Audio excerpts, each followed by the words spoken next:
안녕하세요. 저는 현재 작은 회사를 운영하고 있습니다. 제가 운영 중인 회사는 저희 집안의 가업을 이어서 만들었는데요. 가업이라고 하면 무엇인가 굉장히 거창해 보여서 사용하기 조심스럽기도 하고 부담스럽기도 해요. 하지만 한편으로는 그런 부담감이 저에게 책임감이 되어주기도 하고 제가 이 일을 하면서 자긍심을 느낄 수 있도록 도와주기도 합니다. 제가 하는 일은 신발에 관련된 일인데요. 이 이야기를 시작하려면 가업이라고 표현했으니 먼저 저희 부모님의 이야기부터 해야겠네요. 저희 아버지는 어릴 때부터 신발과 인연이 매우 깊었어요. 할아버지께서 구두를 수선하고 닦아주고 광을 내주는 일을 하셨거든요. 그러다 보니 아버지의 어린 시절부터 늘 신발이 가까이에 있었던 것이죠. 그래서 아버지는 자연스럽게 할아버지가 신발을 다루는 것을 보게 되었고 할아버지를 따라다니며 신발에 대한 지식도 저절로 익히게 되었죠. 그러다가 신발 자체에 관심이 생기기 시작했는데요. 그래서 아버지는 성인이 되면서 그동안 모아둔 돈을 가지고 오래 살던 고향을 떠나 신발에 대해 더 많이 공부하고 싶어 서울로 무작정 올라왔다고 하더라고요. 그래서 처음 시작했던 일이 신발 가게에서 판매하는 일이었는데요. 거기서 정말 다양한 신발을 마주하게 되었고 또 신발의 종류부터 소재의 특징 등등 많은 공부를 할 수 있었지만 그것만으로는 늘 뭔가 부족하다는 인상을 받았다고 하더라고요. 그래서 다음으로 하게 된 일이 바로 신발 공장이었는데요. 신발을 직접 만드는 일을 하다 보니 이게 내 천직이라는 생각이 들었다고 하더라고요. 매일 공장에서 신발을 다루고 있으니 남들에게는 그저 하루하루 출근하는 공장이었지만 아버지에게는 어릴 때부터 꿈꾸던 일이었어요. 흔히 우리는 즐기면서 일하는 사람을 이길 수 없다고 하잖아요. 아버지도 마찬가지였어요.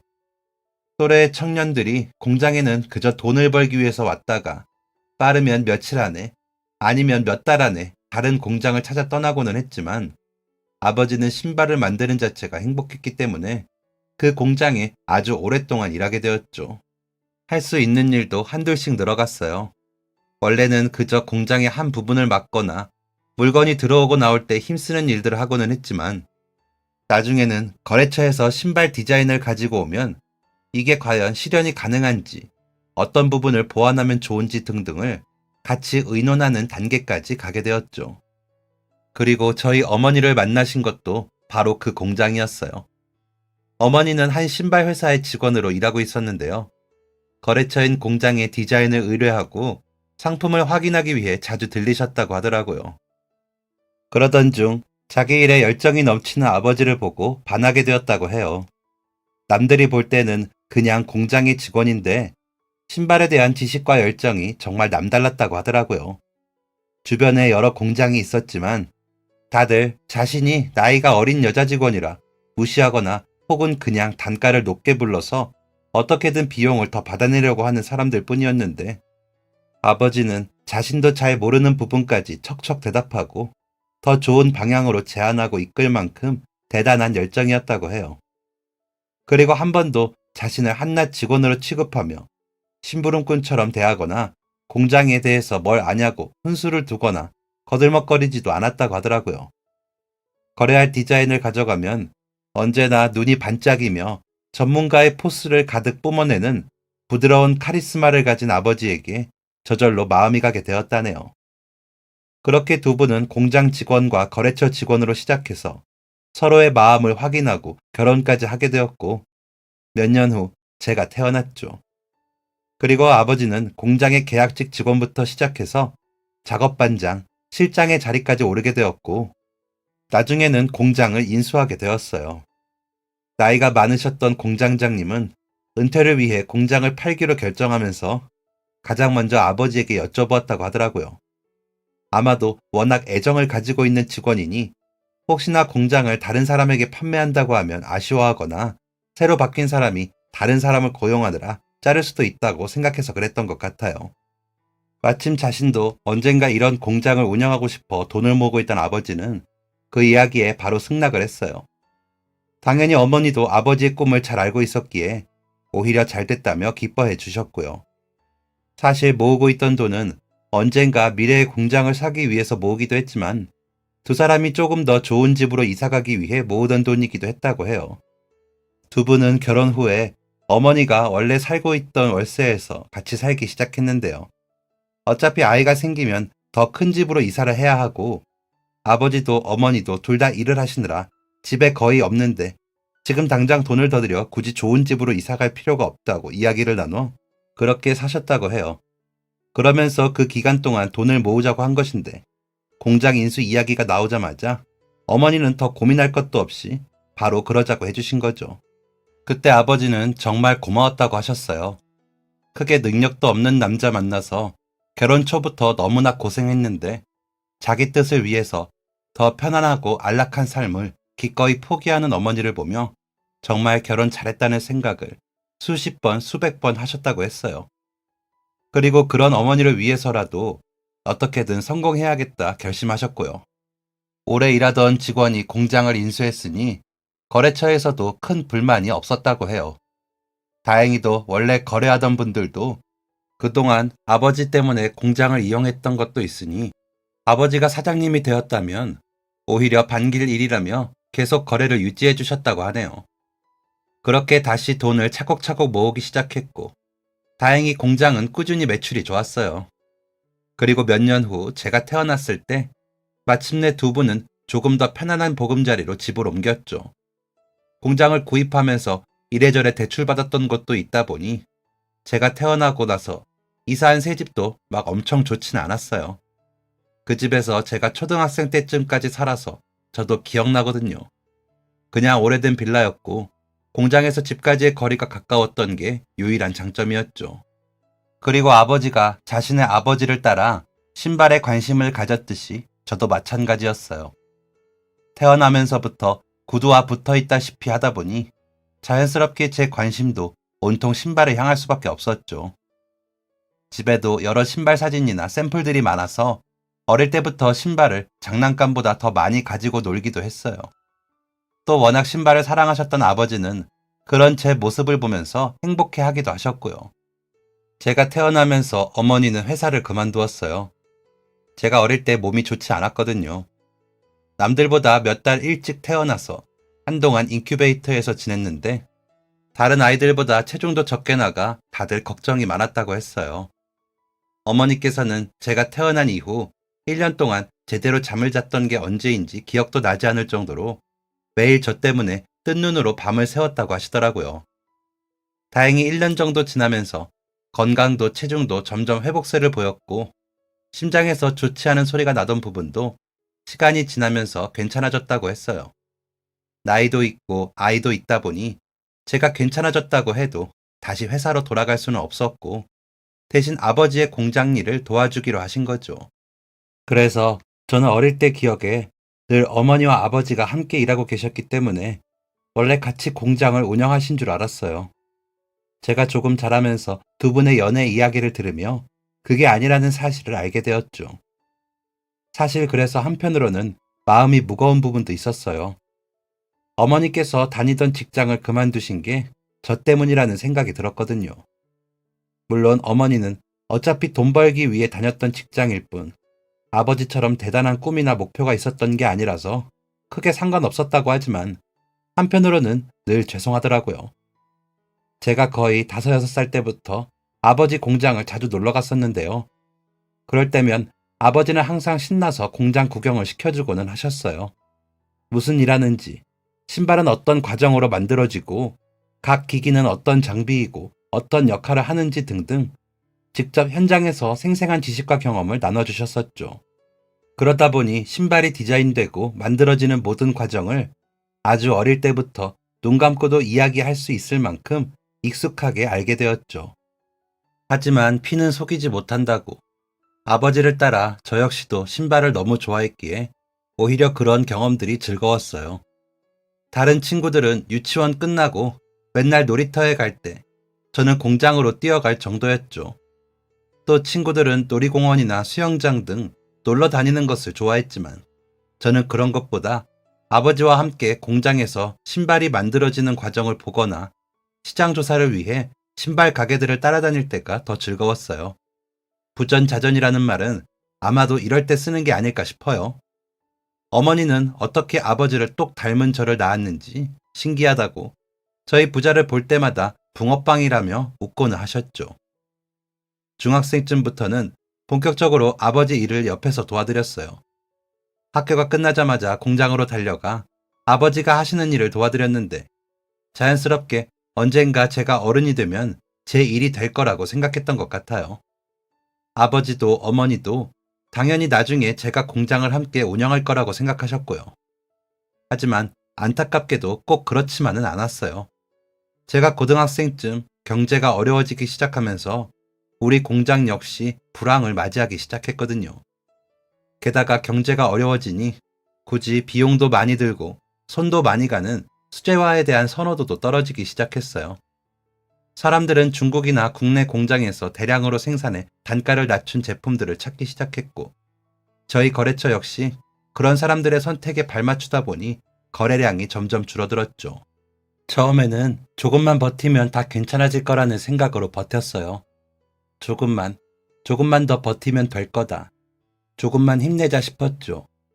하지만 아무리 긍정적인 생각으로 악착같이 버텨도 대세는 쉽게 바뀌지 않았어요. 이미 저렴하고 편안함에 익숙해져 버린 사람들은 굳이 어렵게 다시 수제화를 만들기 위한 선택을 할 필요가 없었죠. 결국 우리 공장은 크게 휘청이게 되었고, 고등학교를 졸업할 때쯤에는 결국 공장을 팔아야 하는 상황까지 오게 되었죠. 아버지의 모든 젊은 날과 가득했던 꿈이, 어머니의 사랑과 노력이, 제 어린이날의 많은 추억이 결국 그렇게 사라지고 말았어요. 주변 상황이 그러다 보니 공장의 시세 역시 가치를 충분히 인정받지 못했어요. 저희가 아끼고 공들인 것에 비하면 정말 헐값인 수준이었죠. 계약을 다 마치고 마지막으로 공장의 짐들을 정리하는 날, 아버지의 모습은 정말 쓸쓸해 보였어요. 뒤돌아서 기기들을 만져보는 뒷모습에서 뜨거운 눈물이 느껴지는 듯 했죠. 차마 저희를 향해 돌아보지 못한 채 흘러내리는 눈물을 한동안 계속 삼키신 것 같아요. 평생 사랑하는 일을 하다가 갑자기 집에 있게 된 아버지는 뭘 해야 할지 모르시는 것 같았어요. 마치 길을 잃으신 것 같았죠. 아침에 눈 뜨면 그저 소파에 앉아 멍하니 밖을 바라보고 있고, 입맛이 없다며 식사도 제대로 하지도 않으시고 삶에 대한 의욕을 완전히 잃어버린 것 같았어요.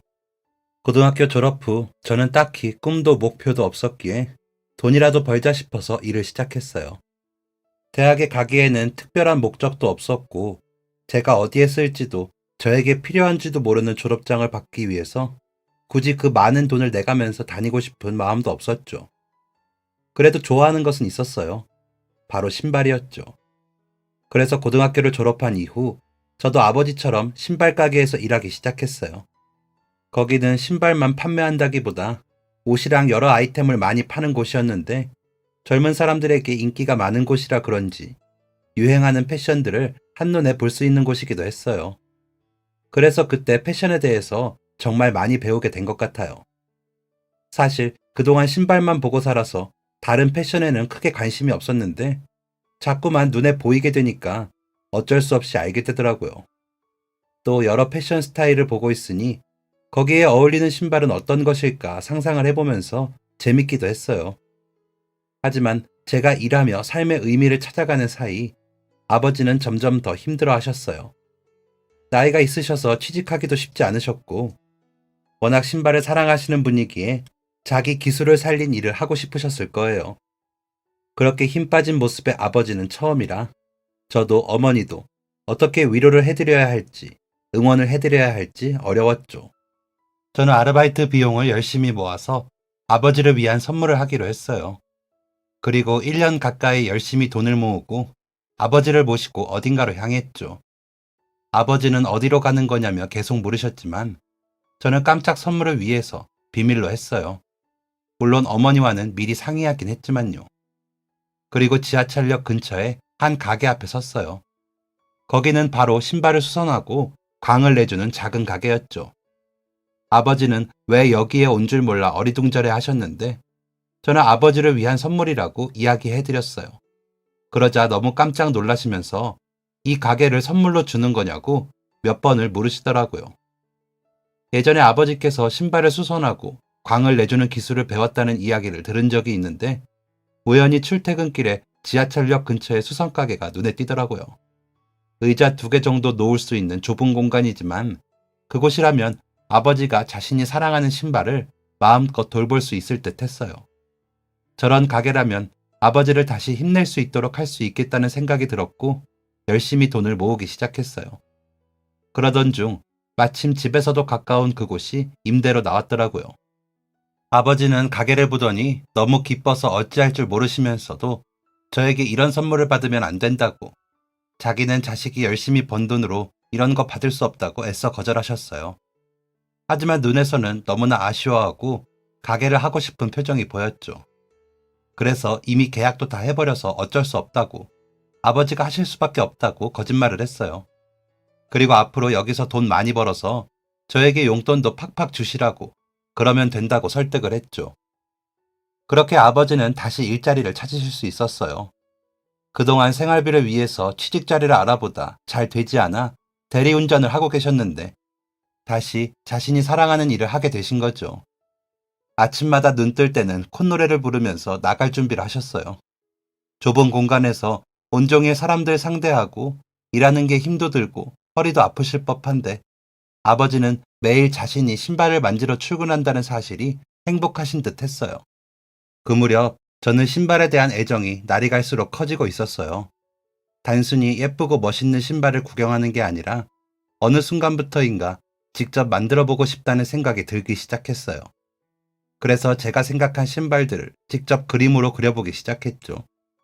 그림을 그리다 보니까 한계에 부딪혀서 인터넷으로 디자인 강의를 들으면서 독학했어요.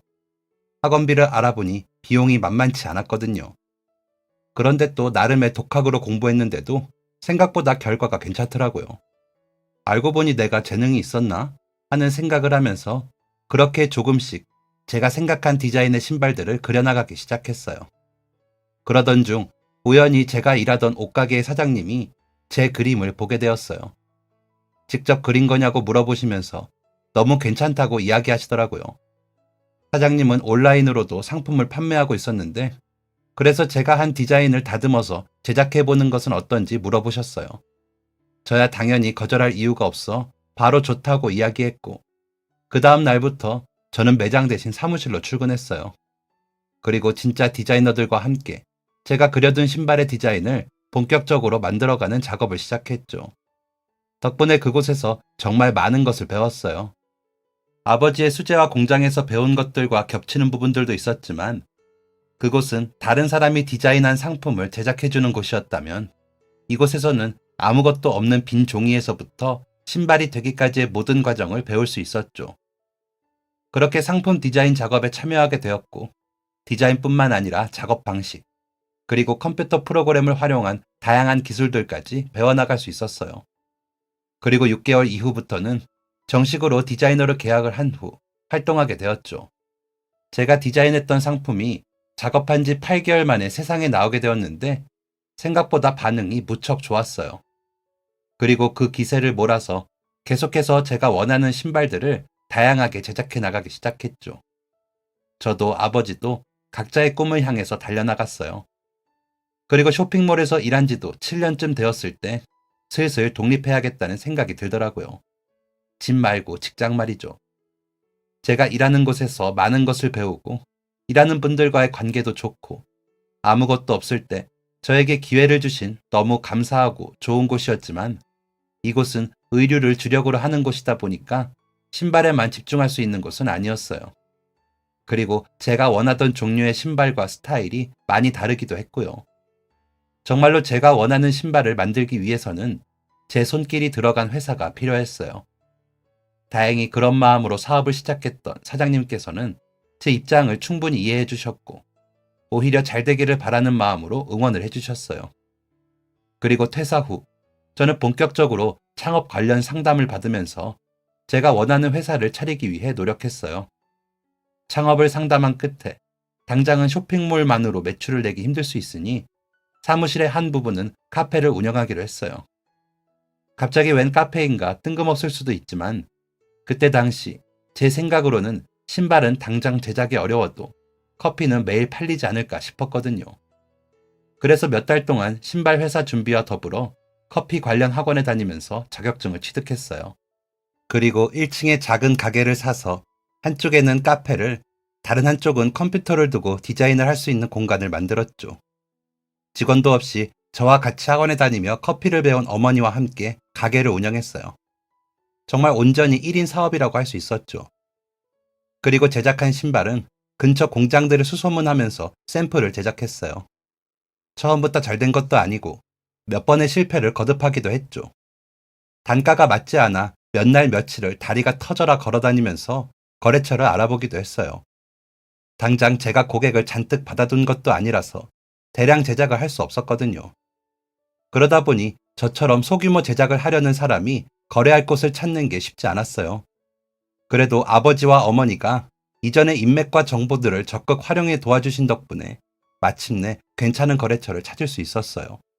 처음 신발이 딱 나온 날, 이렇게 말하면 조금 이상할 수도 있지만 어머니, 아버지가 제가 태어났을 때의 기분이 느껴지는 듯 했어요. 사람들이 아끼는 자기 물건이나 작품은 보면 내 새끼라고 부르곤 하는데 그 마음이 온전히 이해되었죠. 디자인부터 제작까지 오직 제 힘으로만 완성한 완전한 제 작품이었으니 보고만 있어도 가슴이 벅차오르는 듯 했어요. 그리고 개설한 홈페이지를 통해 처음 판매를 딱 시작했을 때 정말 심장이 터져 나갈 듯 했죠. 판매하자마자 대박을 치기를 바란 건 아니었지만 그래도 생각보다 관심이 저조했어요. 아마 경쟁 브랜드가 워낙 많아서 처음에는 눈에 띄기 힘들었던 것 같아요. 그래서 어떻게든 홍보하기 위해서 카페나 SNS에 직접 올리기도 하고 제가 만든 신발로 다양한 코디를 만들어서 인터넷에 업로드하기도 했어요. 그러다 보니 하나둘씩 관심을 가지는 분들이 생겨났고 그렇게 생긴 수입으로 저는 또 다른 신발을 제작했어요. 사업의 성장이 굉장히 더디다고 생각했는데 그저 제 마음이 조급했던 것 같아요. 지금 생각해보면 그 당시 그래도 빠르게 매출이 안정화되었고 어쨌든 아무것도 없던 저를 찾아주는 고객들이 있다는 것만으로도 놀라운 일이었죠. 그렇게 그저 눈앞에 주어진 것만 열심히 했는데 어느 순간 돌아보니 저 혼자 일하기에는 무리가 있더라고요. 이미 택배 포장부터 거래처에서 물건 받아오는 일 등등 많은 부분을 부모님이 도와주고 계셨거든요. 그때 다시 한번 깨달았어요. 아, 지금이 직원이 필요한 타이밍이구나 하고 말이죠. 그래서 쇼핑몰 업무를 도와줄 아르바이트생을 구하게 되었어요. 제가 처음 만난 직원은 이제 막 대학에 입학한 새내기 학생이었는데 집안 사정이 좋지 않아 등록금을 받으면서 과외 아르바이트를 하고 있다고 했어요. 그러던 중 어머니께서 몸이 많이 안 좋아지셔서 일이 더 필요해 알아보다가 우리 회사를 알게 되었다고 했죠. 저는 바로 고용하기로 했고 다행히 그 친구는 일머리도 좋고 근무도 엄청 열심히 해줬어요. 아르바이트로 들어왔지만 일하는 순간만큼은 사장인 저만큼 열정 넘치게 일해주더라고요. 주문이 늘어나면서 그 친구뿐 아니라 직원을 몇 명 더 구하게 되었어요. 천천히 사업은 성장을 하고 있었던 거죠. 그렇게 계속해서 꾸준히 성장하고 있는데 어느 날 갑자기 주문량이 확 늘어나게 되었어요. 저도 직원들도 다들 어리둥절해서 이게 대체 무슨 일이냐 하고 있는데 알고 보니 한 인터넷 방송에서 유명 연예인분이 저희 신발을 신고 나왔다고 하더라고요. 그걸 보고 패션에 관심 있는 분들이랑 팬분들이 어디서 파는 것인지 찾아냈고 그게 바로 저희 쇼핑몰의 신발이었던 거죠. 하루아침에 무슨 날벼락이라도 맞은 것처럼 주문이 밀려들었어요. 저랑 직원들은 대체 이게 무슨 일이냐 하면서도 행복한 비명을 연신 질렀죠. 거래처에 당장 물량 증량을 요청하고 물량이 주문량을 따라가지 못해 한동안 발송이 늦어진다는 공지까지 올렸어요. 제가 이런 공지를 하게 될 줄은 상상도 못했죠. 그리고 그게 시작이었어요. 그 후로 패션 쪽에서 유명한 다른 분들도 저희 제품을 착용하고 사진을 올리곤 하셨고 제가 다른 것은 몰라도 품질 하나는 꼼꼼하게 신경 썼기 때문에 사람들이 신어보니 너무나 편안하고 재질도 훌륭하다. 이건 굉장히 가성비 상품이라고 꼭 하나쯤 있어야 한다고 입이 마르게 칭찬했거든요. 그러다 보니 유명 연예인분 중에도 저희 신발을 착용한 분들이 보이기 시작했어요. 사업은 그야말로 호황을 맞게 되었어요. 그래서 직원들 급여도 올려주었고 일을 도와줄 다른 아르바이트생도 추가로 고용하게 되었죠. 이후로 회사는 꾸준히 성장세를 달리고 3년이 지나고 보니 패션 상품들 사이에서 늘 5위권 안에 이름을 올리고 있었어요. 제대로 된 사무실도 구하고 제대로 된 공장 거래처도 구했죠. 그리고 처음 힘들 때부터 저와 함께 해준 직원들에 대한 애정도 남달랐어요. 이렇게 잘 나갈 때 도와준 분들도 너무 감사하지만 사실 저는 사람이 힘들 때 곁에 있어주는 게 진정한 의리라고 생각하거든요. 특히 저의 첫 아르바이트생으로 들어와준 친구는 저희가 갑자기 바빠지니 과외도 미루고 근무 시간도 아닌데 학교가 끝나자마자 바로 달려와 일을 도와주고는 했어요. 그리고 정말 고마운 마음에 저는 그 친구 어머니가 수술을 앞두고 있어 수술비를 보내주었어요. 하지만 사업에는 좋은 일만 있지 않았어요. 5년차, 이제는 유명 패션 사이트에서도 상위 랭킹을 꾸준히 차지할 만큼 이름 있는 브랜드가 되었어요. 카페와 같이 시작했던 사무실은 이제 1층은 오프라인 매장을 만들었고 2층부터 4층까지는 사무실과 샘플실로 이용했어요. 매출도 인기도 꾸준해서 이대로는 정말 아무 걱정 없겠다 싶더라고요. 저희가 본격적으로 자리를 잡으니 슬슬 다른 큰 회사에서도 관심을 가지기 시작했어요. 비슷한 수준의 패션 브랜드들과 몇 번 같이 오프라인 공간을 빌려 판매하거나 혹은 서로 쇼핑몰에 할인권을 만들어 이벤트를 진행하기도 했어요. 그러던 중 정말 큰 패션 회사에서 저희 쪽으로 연락했더라고요. 저희 브랜드를 유심히 지켜봤다면서 혹시 함께 협업할 생각이 없냐고 물었어요. 백화점에 생기는 대형 매장에 한 달 정도 저희 신발을 함께 판매하면 좋을 것 같다고 했죠. 백화점 입점이라니 이야기만 들어도 꿈만 같았어요. 직원들과 신중하게 이야기를 한 끝에 저희는 그 제안을 받아들였죠. 하지만 그때부터 이 모든 재앙의 시작이었어요. 대기업이었던 그곳은 유명세와 규모에 비해 업무 진행이 원활하지 않았어요. 아니 어쩌면 저희가 상대적으로 작은 브랜드라 그렇게 했던 것일지도 몰라요. 툭하면 원하는 작업 방향을 바꾸기 일쑤였고 샘플까지 다 제작했는데 마음을 바꿔 다른 디자인으로 샘플을 제작해달라고 요청하거나 저희가 피드백을 위해서 연락해도 며칠째 회의를 통해 알려주겠다며 답장을 미루기도 했어요. 해당 협업을 준비하면서 저뿐만 아니라 우리 회사 직원들도 모두 지쳐가고 있었죠. 그리고 마침내 준비한 지 6개월 만에 겨우겨우 판매할 상품들을 최종 선택할 수 있었고 판매 일정까지 정해졌어요. 그리고 정해진 날짜까지 수량을 맡기기 위해서 저희는 바로 공장에 해당 상품들의 주문을 넣었죠. 그쪽 기업에서는 이제까지 자신들과 함께 행사했던 다른 브랜드들의 판매 실적을 보여주었고 그렇기 때문에 저희 역시 그 정도의 수량을 미리 준비하는 것이 좋을 거라고 했어요. 괜히 매장에 물건이 없어서 판매를 못하면 안 되니까 말이죠. 게다가 자신들의 공식 홈페이지에서도 판매를 진행할 것이기 때문에 여유있게 준비하는 것이 좋을 거라고 하더군요. 그래서 있는 돈 없는 돈 다 긁어서 주문을 넣었어요. 온라인에서 판매할 분량에 저희 홈페이지에서 판매해야 할 상품들도 있으니 평소 주문하던 분량보다 거의 3, 4배 이상의 분량을 주문했죠. 거래처들에는 당장 비용을 지급해야 하는 상황이었기에 은행에서 대출까지 받았어요. 그리고 물량을 보관하기 위한 창고까지 임대를 했죠. 그런데 갑작스럽게 그쪽 기업으로부터 없었던 일로 하자는 연락이 왔어요. 저희 브랜드의 이미지가 이번에 하려는 행사와 맞지 않는 것 같다며 죄송합니다. 이 말 하나로 끝이었어요. 다음에 좋은 기회 있으면 연락드리겠다고. 그 말 한마디로 갑자기 아무것도 없는 일이 되었어요. 저는 당장 임대까지 해둔 창고에 가득 쌓여있는 신발들을 떠안게 된 거죠. 큰일 났다 싶었어요. 이미 제작 과정에서도 너무 큰 비용이 들었는데 이걸 어떻게 다 메꿔야 하지? 저 많은 신발을 어떻게 하지? 눈앞이 캄캄했어요. 진짜 하루아침이었어요. 제가 몇 년을 일궈낸 사업이 순식간에 흔들리기 시작했죠. 당장 어떻게 해야 할지 몰라 식은땀만 흘리고 어떻게든 준비된 물량을 팔기 위해서 저희 홈페이지에 상품부터 올렸어요. 하지만 원래 저희가 판매하는 분량의 몇 배나 되는 재고를 갑자기 다 판매할 수는 없었죠. 이곳저곳 거래처에서 남은 잔금은 어떻게 주실 거냐고 연락이 왔어요. 그리고 나서 며칠 후 저는 더욱 큰 충격을 받았어요. 저희가 들어가기로 했던 그 행사에 다른 브랜드가 들어왔다고 하더라고요. 업계 지인분에게 듣기로는 저희랑 거의 동시에 제안을 해서 진행한 것 같다고 하면서 막판에 그쪽 브랜드에서 저희도 제안을 진행 중이라는 이야기를 듣고 단가를 더 낮춰서 제안했다고 하더라고요. 해당 브랜드는 작은 곳이긴 하지만 제조 공장을 같이 하고 있는 곳이라 저희가 책정한 금액대보다 더 낮게 맞춰줄 수 있었던 거죠. 원래 저희를 입점시키기로 최종 결정을 했었는데 결국 더 낮은 금액에 더 많은 마진을 남길 수 있는 해당 계약에 넘어가 저희랑 진행하던 것을 엎어버린 것이었어요. 하지만 이런 부분에 대해 계약을 제대로 작성하지 않았기 때문에 저희는 양심에 호소할 뿐 어떤 대처를 할 수도 없었죠. 이런 일을 예상하지 못한 저도 바보였어요.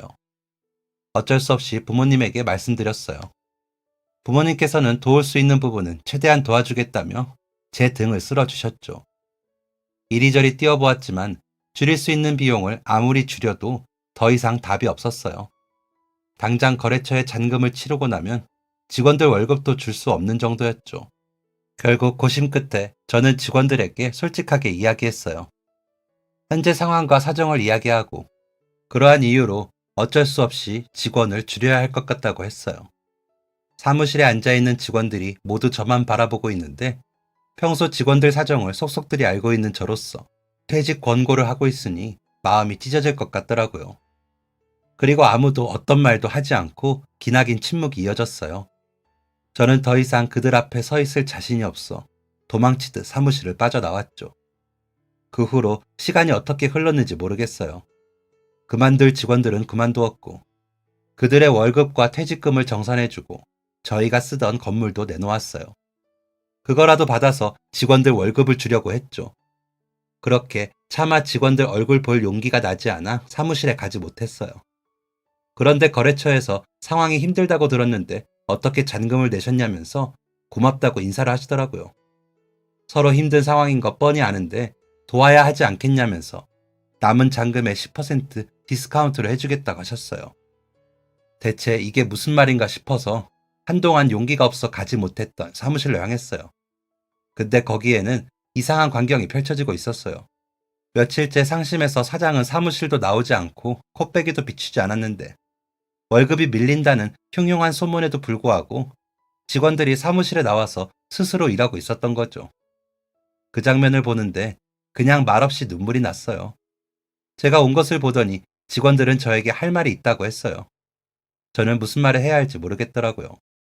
그저 긴장한 채로 월급이 제대로 나오지 않았다고 소송이라도 하려는 거 아닐까 겁을 먹고 있었는데 대뜸 웬 A4 용지를 내밀었어요. 그리고 그걸 보자마자 다시 한번 눈물이 나왔죠. 거기에는 저희 사업을 되살릴 수 있는 방법들이 빼곡하게 적혀 있었어요. 현재 상황부터 시작해서 건물 등 처분할 수 있는 자산들, 그리고 다들 십시일반으로 걷어 거래처들의 잔금을 상환한 내역들도 적혀 있었어요. 다들 각자의 환경이 여유 있지 않다는 사실을 너무나 잘 아는데 저를 위해서 큰 돈을 부담했다는 사실이 믿기지 않았어요. 고작 나는 자신들이 다니는 회사의 사장일 뿐인데 저 같은 사람을 위해서 이렇게 발벗고 나서주다니 도저히 믿을 수 없었죠. 그래서 저도 모르게 그 종이를 잡고 그 자리에 주저앉아 엉엉 울었어요. 그러자 직원들도 이내 따라울기 시작하더라고요. 아니, 내가 사장인데 제가 여러분한테 돈을 주고 제가 여러분을 책임져야 하는데 이런 사장이 어딨어요. 직원들 돈을 받다니. 미안해요. 미안해요, 정말. 내가 능력이 없어서 미안해요. 사장님, 저희뿐만 아니라 이전에 근무한 직원분들도 사장님 이야기 듣더니 연락했어요. 자기들이 도울 수 있는 게 있다면 무엇이든 돕고 싶다고요. 저희 힘들 때마다 사장님이 도와주신 거 이렇게라도 갚아나가고 싶었어요. 직원 어머니 수술해야 한다고 수술비 내주시고 아르바이트생 등록금 없어서 휴학한다는 이야기에 등록금 대신 내주시고 부모님 대신 절 키워준 할머니 돌아가셨을 때 장례식 치르는 내내 옆에서 같이 자리 지켜주시고 울다가 쓰러질 뻔한 저한테 마음 추스를 동안 편하게 쉬라고 휴가도 일주일 넘게 주시고 항상 저희 사정 신경 써주시고 어떻게 하면 도움 줄 수 있을까 고민하실 거 다 알아요. 여기서 일해서 사장님과 함께 일할 수 있어서 저희는 너무 행복했어요. 그런데 이렇게 회사 그만두시는 건 절대 안 돼요. 사장님이 원해서도 아니고 이런 일로 억지로 그만두게 되는 거 절대 안 돼요. 그건 저희가 절대 눈 뜨고 못 봐요. 다시 시작하면 돼요. 처음에 사무실이라고 하기도 힘든 카페 구석에서 택배 포장하고 그랬잖아요. 거기서 우리 여기까지 온 거예요. 그러니까 또 할 수 있어요. 사장님의 재능으로 다시 일어나면 되고, 이번에도 저희가 옆에서 열심히 도울게요. 그날 저희는 그렇게 다 같이 사무실 바닥에 주저앉아 엉엉 울면서 다시 한번 이 위기를 뚫고 일어서기 위해 마음을 다잡았어요. 사무실을 작은 곳으로 옮기기 위해 부동산에 연락하고 창고에 있는 재고를 빠르게 처리할 방법들을 생각했죠. 직원들이 이미 몇 군데 오프라인으로 행사를 진행할 수 있는 곳을 알아봐 두었고 이벤트 포스터와 할인 쿠폰까지 만들어 두었더라고요. 창고 임대료도 줄이고 고생해서 만들어낸 디자인들이 이대로 빛도 못 본 채 사라지게 만들 수 없었기 때문에 얼마나 이윤이 남는지에 상관없이 어떻게든 상품을 판매하는 게 낫다고 판단했거든요. 주변 지인들에게도 부탁해서 이벤트 소개를 했고 그렇게 저희는 본격적으로 재고 상품 판매하기에 돌입했어요. 재고를 전부 판매하기에는 쉽지 않았지만 어떻게든 팔 수 있는 데까지 팔아보자는 것이 목적이었어요. 사무실을 작은 곳으로 이전하고 직원들 말처럼 처음 다시 시작하는 마음으로 매달렸어요. 다행히 저희는 그동안 쌓아두었던 브랜드 인지도가 있었기에 매출 자체가 크게 휘청거리지는 않았어요. 문제는 더 이상 자금이 없어서 이미 만들어둔 상품 이외에 새로운 상품을 디자인이나 제작할 수 없는 것이었죠. 패션은 계속해서 빠르게 트렌드가 변화하는데 새로운 상품이 업로드되지 않는 것은 사실 치명적인 문제이긴 했어요. 그래도 욕심내지 말고 우선 눈앞의 일들을 해결하자고 다짐하던 그때였죠. 저희가 거래하는 공장의 사장님이 연락을 주셨는데 이번 일 때문에 힘들어져서 새로 상품 출시 못하고 있는 거냐며 조심스럽게 물어보셨어요. 그러시더니 혹시 디자인 나와 있는 거 있다면 예전처럼 소규모로 다시 제작해 주겠다고 비용도 판매량 보고 천천히 받겠다고 하시더라고요. 저는 깜짝 놀라서 정말 그래도 되냐고 몇 번이나 여쭤보았고 사장님은 그동안 저희가 쌓은 인연도 있고 저희가 매출이 오르면서 공장도 덩달아 주변에 의뢰도 많아졌다고 우리는 서로서로 도와주면서 성장한 관계니까 이럴 때일수록 두 발 벗고 나서야 하지 않겠냐고 하시더라고요. 너무나 감사한 말이었어요. 그렇게 많은 분이 도와주신 덕분에 우리 회사는 서서히 다시 일어날 수 있었어요. 더디지만 그래도 그동안 쌓아온 인맥과 노력이 빛을 발해준 덕분에 완전히 무너지지 않고 일어날 수 있었죠. 비록 휴게실도 회의실도 없는 작은 사무실로 돌아왔고 예전 물량의 반도 되지 않는 주문으로 간간히 신상품을 출시해야 했지만 괜찮았어요. 이 사람들과 함께라면 언제든 다시 제자리를 찾을 수 있을 거라고 믿었고 저를 믿어주는 소중한 사람들이 있다는 것을 알게 되었으니까요. 그 일이 있은 지 벌써 3년이 지났어요. 다행히도 그때 많은 분이 도와줘서 만들었던 재고를 모두 소진할 수 있었고 다시 신상품도 판매할 수 있었죠. 한동안 새로운 변화가 없는 디자인에 잠시 저희 브랜드를 떠났던 고객님들도 완전히 돌아왔고 오히려 그 사이에 저희 신발을 다양한 경로를 통해서 경험해 본 분들이 단골 손님으로 늘어나기도 했어요. 아버지, 어머니께서도 그동안 노후 자금으로 모아둔 돈까지 저를 위해 써주셨는데 정말 큰 도움이 되었어요. 그 돈이 두 분이 어떻게 모은 돈인지를 잘 알기에 처음에는 받지 않으려고 했어요. 그러자 아버지께서는 자신이 길을 잃고 힘들었을 때 얼마 되지도 않는 아르바이트 비용을 모아 아버지 꿈을 찾아주겠다고 고생한 아들을 위해 자신도 이 정도는 해야 하지 않겠냐며 저를 설득하시더라고요. 아들 덕분에 꿈을 다시 찾은 것처럼 아들의 꿈도 무너지지 않게 도와주고 싶다고요. 얼마 전 다시 옛 사무실이 있던 곳 근처로 더 큰 사무실로 이사를 했어요. 직원들도 예전만큼 다시 고용할 수 있었고 정말 고맙게도 저희가 직원 고용을 한다고 하니 다시 입사하고 싶다고 찾아와주는 친구들도 있더라고요. 예전처럼 오프라인 매장도 다시 열고 이번에는 그때보다 한층 더 멋지고 세련된 스타일로 돌아왔죠. 요즘 유행하는 스타일을 담아 오픈해서 그런지 가게는 문을 열자마자 기다렸다가 들어와야 할 정도로 문전성시를 이루었어요. 다들 이전 매장보다 더 좋아졌다면서 반가워해 주시고 유명한 연예인분들도 방문했다가 가면서 저희 브랜드는 완전히 다시 예전의 명성을 되찾았어요. 오히려 요즘은 SNS 활동도 더 활발해지고 주변 상권이 살아나면서 이전보다 더 사람들 사이에서 이름을 알리게 되었죠. 그리고 부모님께서 빌려주셨던 노후 자금도 다시 돌려드리게 되었는데요. 급한 상황이라 어쩔 수 없었지만 그 돈을 쓰면서 마음이 정말 무거웠는데 다시 돌려드릴 수 있게 되어서 너무 뿌듯하더라고요. 그리고 그동안 저 때문에 고생하신 부모님을 위해서 이번에 다 같이 제주도 여행을 준비했는데요. 그동안 제 일이 바쁘다는 핑계로 부모님에게 이렇게까지 신경을 많이 못 써드린 것 같아 죄송하더라고요. 제주도 여행을 예약했다고 하니 뭘 이런 걸 하냐고 말씀하시면서도 매일 제주도 날씨를 알아보고 맛집을 검색해 보면서 매일 설레 하시더라고요. 진작 이렇게 종종 모시고 다닐 걸 생각이 들었어요. 그리고 아직 늦지 않았으니 이제 앞으로는 더 많이 모시고 다닐 수 있도록 해야겠어요. 그리고 직원들에게 받은 도움도 갚아 나가고 있는데요. 십시일반 모아 저를 도와줬던 돈은 이미 다 돌려드렸고 월급을 많이 올려줬어요. 의리에는 의리로 보답해야 하니까요. 직원들 월급 더 많이 주려면 저는 지금보다 더 열심히 일해야 하겠죠. 이번 일을 겪으면서 정말 많은 것을 느꼈는데요. 당시에는 아주 많이 힘들었지만 그래도 이번 일을 기회로 많은 것들을 배웠기 때문에 길게 두고 봤을 때는 큰 교훈과 가르침을 주었던 경험인 것 같아요. 덕분에 같은 실수를 다시 하지 않도록 협업을 진행할 때도 몇 번이나 더 꼼꼼하게 확인하고 우리 회사에 혹시나 이런 문제가 발생하지 않도록 계약 사항이나 조건들도 더욱 분명히 하게 되었어요. 또 제 곁에는 저를 믿어주고 도와주는 사람들이 생각보다 많다는 사실도 알게 되었고 무엇보다 가장 큰 교훈은 힘든 상황을 마주해 무너지더라도 얼마든지 다시 일어날 수 있다는 것이었죠. 그리고 뒤를 돌아보기보다는 앞을 향해 가야 이 모든 시련들을 이겨낼 수 있다는 점도 배웠고요.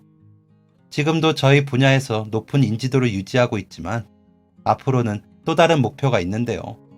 더 열심히 해서 나중에 저희를 힘들게 했던 그 기업이 있는 백화점의 옆자리에 들어서는 거예요. 언젠가 어깨를 나란히 겨루게 된다면 그때 받았던 서름을 완전히 씻어낼 수 있을 듯 하네요. 그때까지 저도 저희 직원들도 파이팅 하겠습니다.